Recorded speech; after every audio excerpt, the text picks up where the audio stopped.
Beyond Lumina, Episode 2, Infiltration. The bridge of the Scion sparked nearly lifelessly as it drifted through space. As the large warship was torn apart, the emergency systems sealed the bridge and emergency life support kicked in. Of the 5 members of the bridge, only the commander, the helmsman, and the chief engineer were safe. The navigator was nearest to the breach on the bridge and was pulled into space before the bridge was sealed. The security chief, seated next to the navigator, was gravely injured from the impact. The commander tended to him as the others tried to improve their situation, to no avail. "Communications are down, sir," the engineering officer announced. "I'm not sure if there are any friendlies out there to hear us anyway," the helmsman replied, who had been looking out of the unbroken part of the bridge's viewport. They were drifting further and further from Sor, the planet they had been orbiting when the attack came, and there were no longer any other ships in their vicinity, nor did their nav array work to be able to confirm or deny they were alone. Their attackers had fled local space right after the Scion was destroyed. They must have assumed we couldn't survive such an attack, the commander thought. But he didn't think they would have survived such an attack either. No doubt it was the strength of the great warship that kept them safe for the time being. The security chief coughed painfully. Now he was quickly losing consciousness. "Jay, hold on," the commander said. The medical kit on the bridge was simply not enough to mend his wounds. They needed the rest of the ship, which was now floating debris. Now the security chief's only hope was a dramatic rescue at the last moment. But the commander already knew, based on their circumstances, how futile that thought was. Just then the helmsman spotted something through the viewport. "Hold on, is that a ship?" he asked the rest of the crew. The chief engineer walked over next to him. He squinted as the object rapidly approached. "You're right," he said with some excitement in his voice. "I think it is a ship." The security chief let out a chuckle the commander knew well. His own face was very grave. The ride to Animov took Aezic and the 2 Ravinian soldiers into the cold and high mountain peaks toward the northern pole of Ravina. As a son of Ravina, Aezic was used to low temperatures, but even for all their hardiness, Animov was an unlivable region before the space age. Then the Free World Alliance's technology allowed them to create livable conditions within the mountains, a way of living the Ravinians were quite used to. Still, very few actually lived in the region, for there was not much reason for Ravinians to move to such a place. Those that lived there normally were those with some specific reason for being there, mostly military or scientific reasons. Now it seemed it was serving as a bunker for a large portion of the remaining population. "Most of the Ravinian militaries gathered here," Zario said, as they flew toward the settlement. "A few others are scattered, trying to find what they can about the security breach and the whereabouts of the captives." "And my brother?" Aezic was only partially paying attention, his mind occupied with his family. But his brother was also a Ravinian soldier, and so it was possible this high-ranking officer knew where he was. "I'm sorry, we're not sure," Zario said. "We lost contact with a lot of our people off-world once the attack came, Azor included." Aezic felt like he was eluded at every possible step. Just one solid lead, and I would take it, he thought. "Just up ahead, we're here," Zario finally said. Aezic was a little relieved. The thermals in his synth plate and paracloak were exceptional, but it takes much more than that to fight the biting cold of the Ravinian north. They entered a large and deep metallic tunnel built into the side of a cliff, which eventually brought them to a massive underground settlement. The artificial lighting high on the ceiling nearly gave the illusion of being back in the cloudless skies of Ravina. Aezic could see a lot of people here, civilians, and some hope returned. It was the most people he'd seen in one place since docking on Ravina. "We gotta go up to see the captain," Zario said. "He's eager to speak with you." "Captain who?" Aezic asked. This was the first time Zaryo mentioned a superior still being here. The way he had made it sound, the military was all but annihilated or scattered during the attack. Strange again, Aezic wondered, that our remaining forces wouldn't have returned after the battle had ended either. Captain Alderon, you know him? Zaryo asked. No, Aezic replied. He could have just been a lieutenant when I was last here, Aezic thought. The name sounded Ravinian to him, at least. Not that it mattered so much anymore. Their population had become quite a mix of races in the last 2 centuries that it was certainly not uncommon to see other races who were proud Ravinians serving in the military. It was less common to see high-ranking officers that were not Ravinian by blood, but that too was slowly changing as the cycles passed. They ascended on their grav bikes until they were at the highest level of the complex, where a large building sat near the edge. They parked and entered the building, which was the captain's quarters for both private and public affairs. Captain Alderon was in his office when the 3 soldiers arrived. Lieutenant Zin, the captain said immediately as they entered. I am Captain Deroy Alderon. It is good to see you back on Ravina. Our land could use all the help she can get right now. Of course, Captain, Aezic said. I'm ready to serve however I can. I ask, though, that you allow me first to find out whether my family is here with you or not. I am sorry, Lieutenant, Captain Alderon replied. I had checked this in preparation for your arrival, and it seems that none of them are here in the complex. Aezic tried not to show his emotion, but it was difficult as he continued to run out of options. There were reports earlier on, however, the captain continued, that your brother and his crew were still alive out there somewhere on their cruiser. But I don't want to give you any false hope. I appreciate it, sir, Aezic said. That was the first good news he had received since coming back to Ravina. So, was there something you would have me do, now that I'm on world, Captain? Well, Captain Deroy Alderon started, pertaining to our current situation, we do in fact have a lead. We've confirmed reports of an unknown outpost located somewhere on the other side of Animov, which is sending signals somewhere near local space.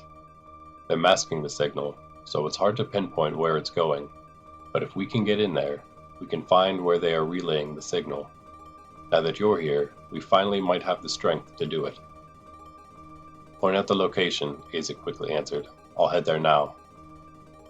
Easy, Lieutenant, the captain said. I know you want to find your family, but you're still a soldier, and I need you to go into this with a clear head if I'm going to send others with you.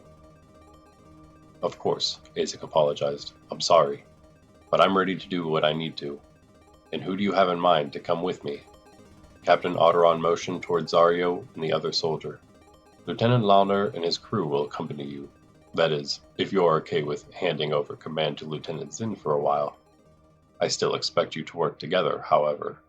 He said this last part to Aezic. Sure, I don't mind, Zaryo said. We'll get along great. We're going to really give it to these guys. The captain briefed the 3 soldiers on what they would be doing, and it was simple. Gain access to the enemy outpost, preferably covertly, then discover where they are sending their signal to. If they could, they would try to discover what the content of the signal was as well. After the mission briefing, Aezic and the others left, and Zaryo took him to meet the other members of his own team that would be joining them. Sorry for not introducing you this whole time, Zaryo said, pointing to the other soldier. He doesn't talk much. This is my right-hand man, Sergeant Major Maddox Valanth. Pleasure, Maddox said shortly. They quickly made it to the others, who were in a makeshift barracks not far from the captain's quarters. This is Sergeant Major Hawk and Sergeants Filini and Usion, and these are Valanth's subordinates, Sergeants Mecca and Argyle. Each saluted Aezic in turn. Good to meet you all, Aezic said. Looks like the fate of Ravina is in our hands. What do you say? I say I've been waiting too long to find some royal scum to introduce to my Aether Blade, Sergeant Usion rumbled. Yeah, I agree, Sergeant Filini said. I felt useless ever since the attack. I'm ready to do something. After laying out a plan for the following rotation, the crew went to their quarters to get some sleep before they began. Aezic was given private quarters in the military section of the bunker. He was pretty worn from all the anxiety of the day, but he still couldn't get to sleep, and the headaches that continued to plague him every so often did not help.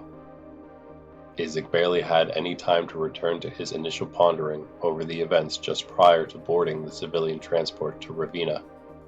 He was too busy with everything happening to his home and his family. But his mind was still fuzzy, especially on the details of the days before he came back. Maybe I should just ask one of the crew, he thought. He meant the rest of the crew of the Valiant. I expect they all went on leave too. I guess I probably should check in with Keegan, or at least Cap, make sure I'm actually supposed to be on leave. Before finally dozing off, he sent a quick message to both his second-in-command and his commander.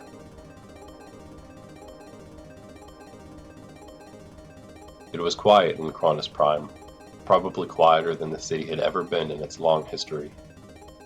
Above the skyline hovered a grav bike, an Alliance soldier perched on top.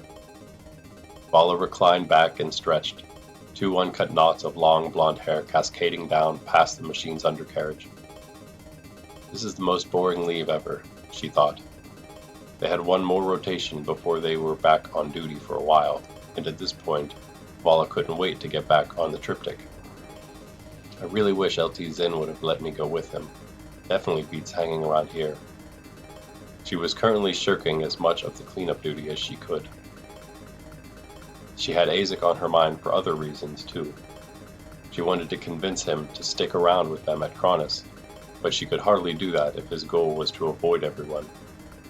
If only I could give him some news of his family, maybe I could get him to listen. I don't think I'll be able to find anything like that. She felt pretty bad for him. He seemed way out of sorts.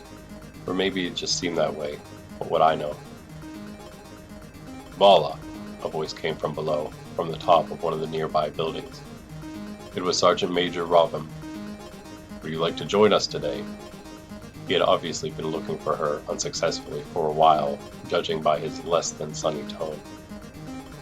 Yes, sir, sorry, she replied, straddled the grav bike, and cruised down to her commander. Vala followed Ravina, not just because he was her superior, but also because he was her mentor, perhaps the person she looked up to the most in this universe. Come on, Ravina continued. We're going to check out something in Pena.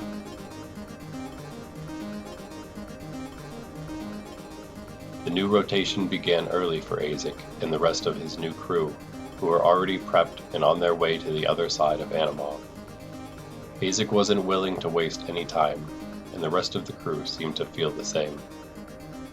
He hadn't received anything back from either of his comrades that he had contacted before he got to sleep. But if Kaiken is on leave, he thought, then I may not get a hold of him for a while. His subordinate was known for disappearing while off duty, as he was one who liked to indulge in the fancier and more active life of a wealthy member of the free world. Kaiken had come from such a life, so Aezic didn't fault him much, and he was nonetheless a loyal sidekick to him any time he was needed.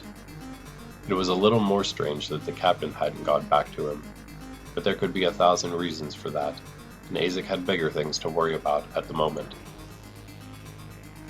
The 8-man squad wound their way through cold mountains until they eventually neared the other side of the planet.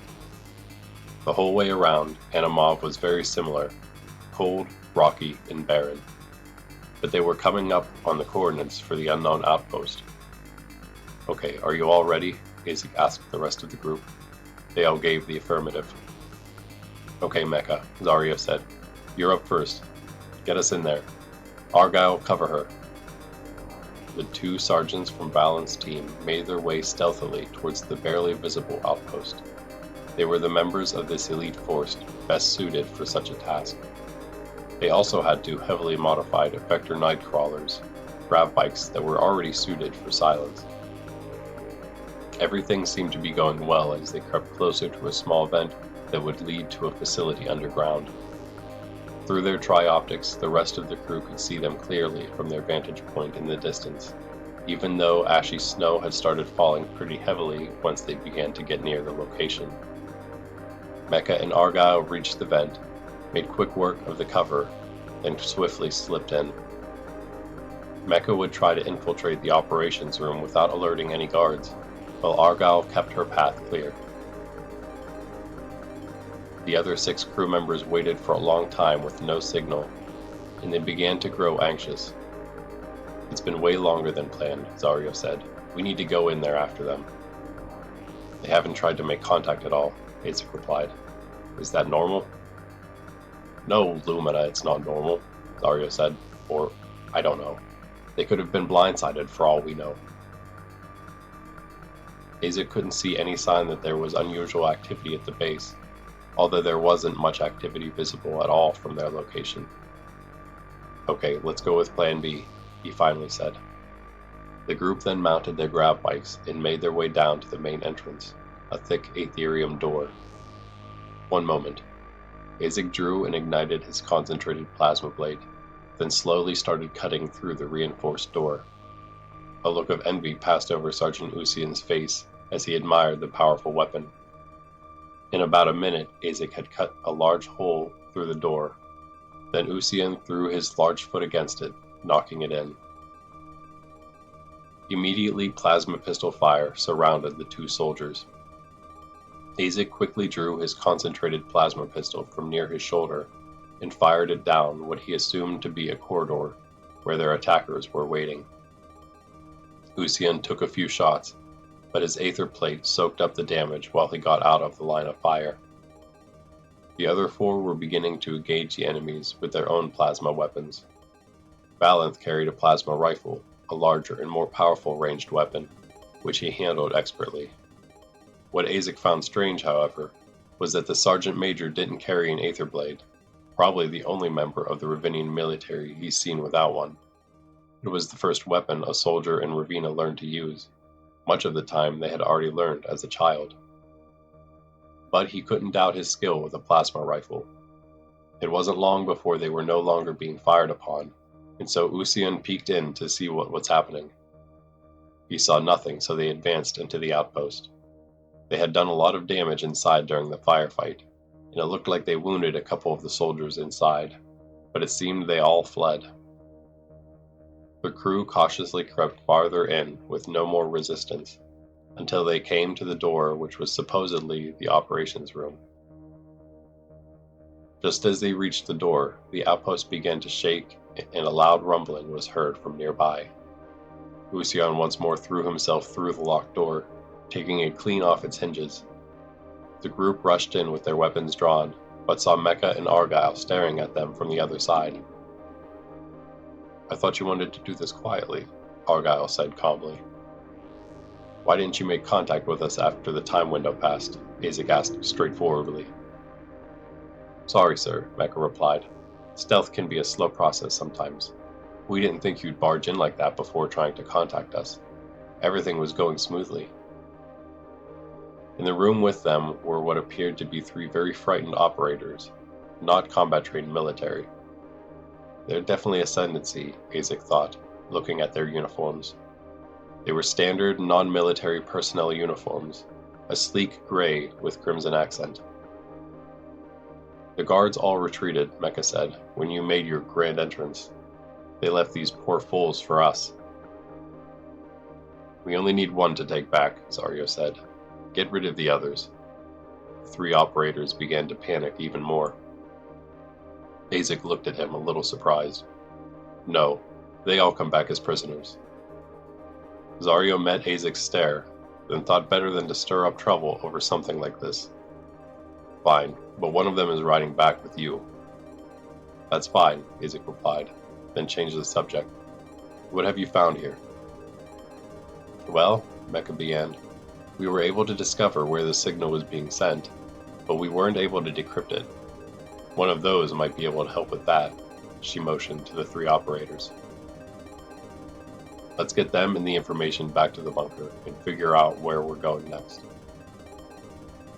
The crew cleared the outpost, and Usian destroyed it with explosives, annihilating everything inside. They then made their way back to the bunker. The return trip was quieter than the trip there, and Aezic wondered if it was because he had overruled the group's real commander. but he wasn't going to let Ravinian soldiers hurt non-military who had surrendered. That was another surprise for him, but if they were also worried about their loved ones, he couldn't fault them too much. When they arrived, Captain Otteron was glad to see everything went well. These were the men running the relay at the outpost, Zario told his commander. Maybe you can get one of them to tell you what data they were sending. He turned to the operators. Better to tell us now than to wait until we find out at the other location. Looking at the data they brought back, the group pinpointed the signal's destination on a map, and it pointed to an asteroid in a cluster of asteroids near the border to deep space. Well done, all of you, Captain Otteron said. Now, when you're ready, take the runner to that outpost and see what you can find out about our people. I'll deal with these. He motioned toward the operators. I know you went in, Zin, so you lieutenants will have to co-op this mission again. No problem, Zario replied first. Aezic was a little relieved. Yeah, Aezic said. We're ready to go too. The rest agreed, and they made their way to the hangar where the runner, one of the few Ravinian cruisers left, was docked. Now, Captain Otteron said to the operators once the crew had left, we have many ways to get the information we want without resorting to violence. He smiled.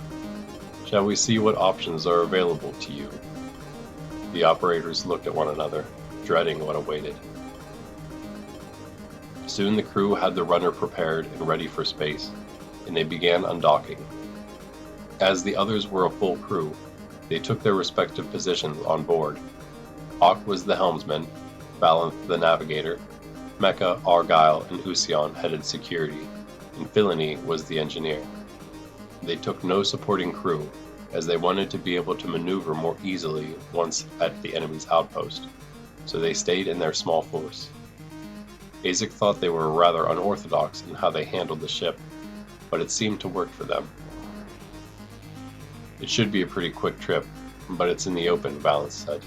We're not going to have much cover as we approach. They're going to see us coming light years away, Zario added. Based on the size of the asteroid, the outpost can't be that big, Aezic said. It shouldn't be much harder to take than the last one, assuming they haven't already gotten reinforcements. He was chastising himself for being so quick to barge into the last outpost. We may have made it out without alerting the guards, he thought. That would have probably made this a whole lot easier. Soon the runner neared a small group of asteroids, among which was the outpost they hoped would hold more answers about where their people were taken.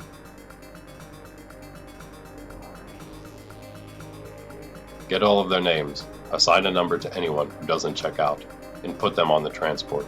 And be sure you know what you're doing, Sergeant Major Ravin said to his subordinates, Vala and his other sergeant named Maloon, along with their teams of soldiers. The soldiers quickly began sorting through all the people they had rounded up in the small town in Panya. All were there, men, women, children, elderly. The soldiers were thorough. Sir, Vala reported, looks like we found some more. Good. Load them up and let's get on to the next location, Ravin replied.